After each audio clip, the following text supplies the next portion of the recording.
அண்ணாமலை, விஜயா 2 பேருமே ரூமில் இருக்காங்க. அப்போ விஜயா சொல்கிறாங்க, எனக்கு ரொம்ப சந்தோஷமாக இருக்குங்க. மனோஜுக்கு கண்டிப்பாக குழந்தை பிறக்கும் அப்படின்னு சொல்கிறாங்க. சரி, அவங்க ஹாஸ்பிட்டல் போயிட்டு ரிப்போர்ட் தரட்டும், அப்புறம் பார்த்துக்கலாம் அப்படின்னு சொல்லிட்டு அண்ணாமலை சொல்கிறாரு. இல்லைங்க, கண்டிப்பாக பிறக்கும், எனக்கு தெரியும் அப்படின்னு சொல்கிறாங்க.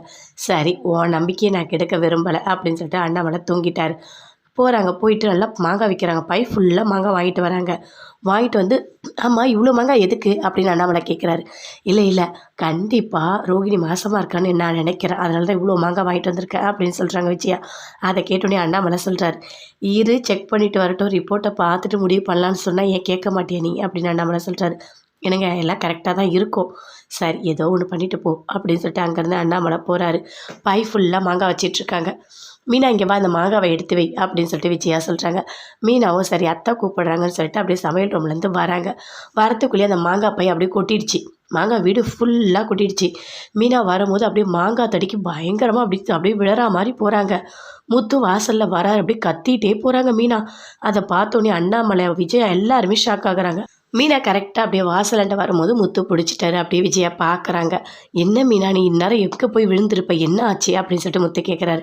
இல்லைங்க, நான் வந்தால் மாங்காய் தடுக்கி விழுந்துட்டேன் அப்படின்னு சொல்லிட்டு மீனா சொல்கிறாங்க. இவ்வளோ மாங்காவா, எதுக்கு, யாருக்கு அப்படின்னு சொல்லிட்டு முத்து கேட்குறாரு. நான் தான் வாங்கிட்டு வந்தேன், இது எல்லாமே ரோகிணிக்கு அப்படின்னு சொல்கிறாங்க.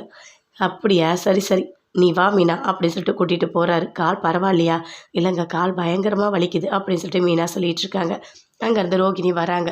வந்தோடனே, என்னம்மா, நான் சொன்ன மாதிரி தானே டாக்டர் சொன்னாங்க, நீ வசமாக தானே இருக்க அப்படின்னு விஜயா கேட்குறாங்க.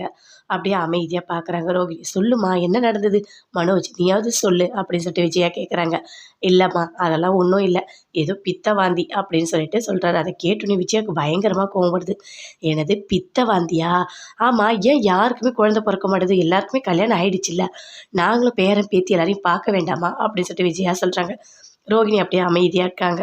என்ன சொல்கிறதுனே தெரியல. ஐயோ கடவுளே, அப்பா ஞாபகம் மட்டும் வந்துடக்கூடாது, வந்தால் அவ்வளோதான், நான் மாட்டிப்பேன் அப்படின்னு சொல்லிட்டு ரோகிணி, சரி அத்தை நான் உள்ளே போய் ரெஸ்ட் எடுக்கிறேன் அப்படின்னு சொல்லிட்டு அப்படியே உள்ளே போகிறாங்க. விஜயாவுக்கு பயங்கரம்